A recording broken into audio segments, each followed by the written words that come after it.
Since the legalization of marijuana, Colorado has seen a proliferation of marijuana products such as edibles, drinks, wax, hash oil, and more.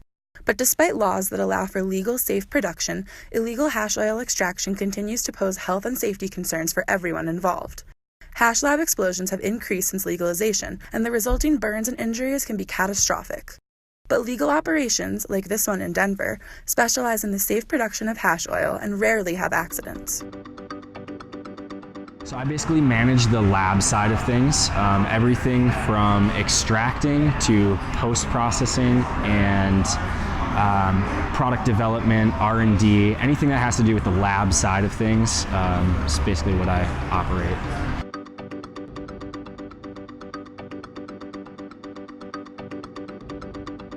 Plant material all goes into what's called a closed loop system. And essentially what you do is you are stuffing a stainless steel tube with plant material, and then you're running butane or propane over that plant material.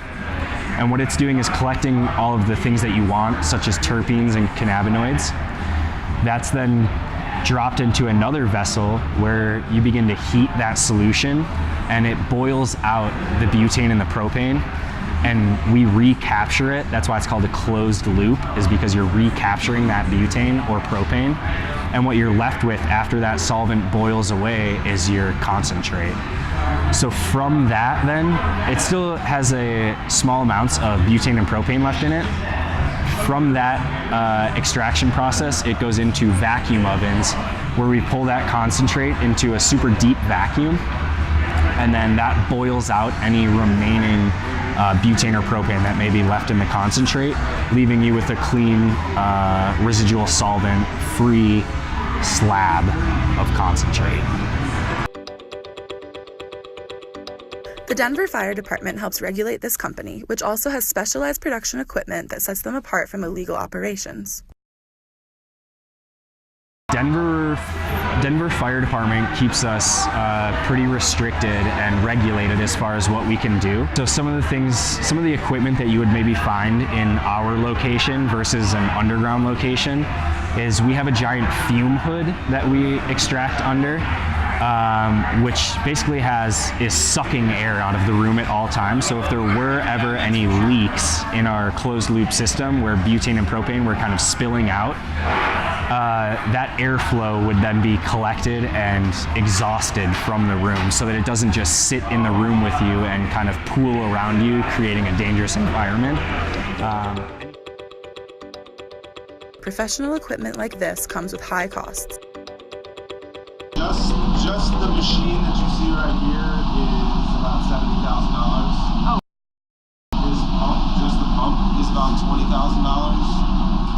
The fume hood is about $11,000, and then everything else that's in this room, between the gas monitors, everything, even the switches, they're all Class 1 Div 1 explosion proof, so there are multiple thousands of dollars on top of that. So I'd say just in this room is probably about $150,000 worth of stuff. Given such high costs, illegal manufacturers often turn to cheaper solutions and unsafe practices, which can lead to explosions and severe injuries. I have not seen any deaths. However, I know there have been injuries. People, taking part in illegal hash oil extractions are not only putting themselves at risk, they're also putting, neighbors at risk, or wherever they're doing this, they're putting the general community and surrounding community at risk as well. One of these risks is the severe burning that can occur when a person is caught in an explosion. Ellie Belter of University of Colorado Hospital has witnessed about a dozen injuries related to hash lab explosions over the past 2 years. Typically with explosions from hash, since they don't know how much butane they've collected, and the explosions tend to be very big, burning down sometimes more than half of a home. They tend to be really thick, deep burns where they need an extensive care in the hospital and an extensive time in the hospital, because the healing process, whether you're going to heal on your own or you need the surgery, either way takes a lot of time. These incidents are so common because most amateur hash producers do not fully understand the extraction process and are unaware of potential dangers. I think a lot of people are just ill-informed and they don't really understand the gases or the solvents that they're working with.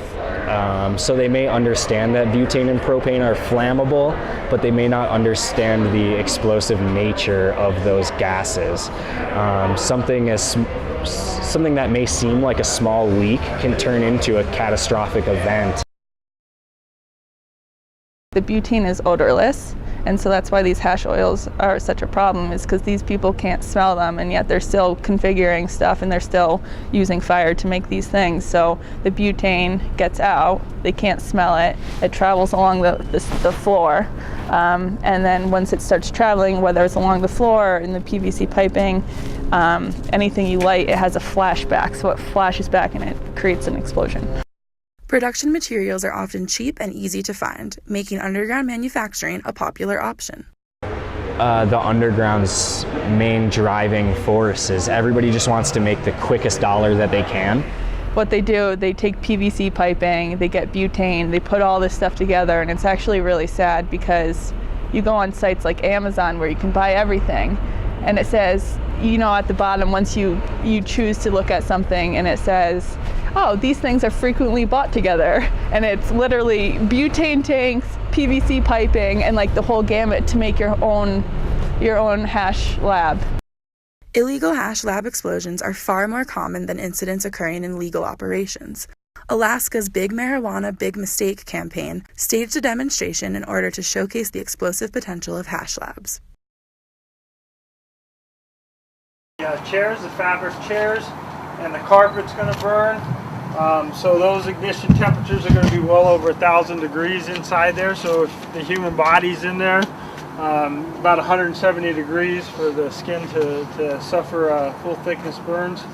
And then the amount of time that you're in there with the full amount of combustible is going to lead to some severe thermal injuries to anybody who was caught inside of that processing. Burns are not the only consequence of illegal hash production. The resulting products are often low quality and potentially unsafe for consumption. The concentrates that people on the underground side are putting out are not necessarily as clean of products as what is being produced on the legal side of the market. So a lot of people are using gases like canned lighter fluid or canned butane to extract their concentrates on the underground side of things. But these cans of butane have all kinds of contaminants in there that are not found in the clean instrument grade butane that we're using. Victims of hash lab explosions often must suffer a long, painful recovery process. When it comes to hash oil consumption, products from legal outfits are always the best option for everyone involved. We're kind of taking down some pretty gnarly, dead, burnt skin. And if they're burnt bad enough, then they go to surgery, and then they get skin grafts, and they get donor sites that they take their own skin. So the donor site is where they take the skin to put on where they can't heal on themselves, and then the donor site becomes very, very painful because we sever thousands and millions of nerve endings. So it's a long process for being a burn victim or survivor, whatever you want to call it.